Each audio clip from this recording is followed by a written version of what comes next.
trebuie să vă arăt ceva. În baie.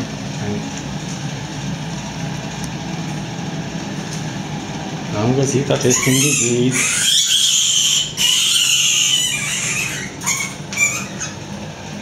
Iată-l. Îl cheamă Ghiță și a fost intrus. Am apelat la Pest Control și am găsit această cutie metalică, care e căsuța lui. Aici îl vedeți. Face un pic de scandal, nu-i place publicitatea. Dar se obișnuiește până la urmă. N-am știut cum să-l prind, de aceea cutia metalică a fost o garsonieră foarte confortabilă. Așa că puteți apela cu încredere. Această pușcă metalică e foarte eficientă.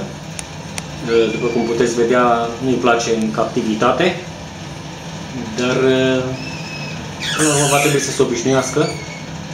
Vă pot spune că 3 am prins cu el. Nu știu cum au intrat, dar capcana și cutia metalică și-a făcut din plin efectul. Cum puteți vedea, e destul de nervos, dar asta e situația.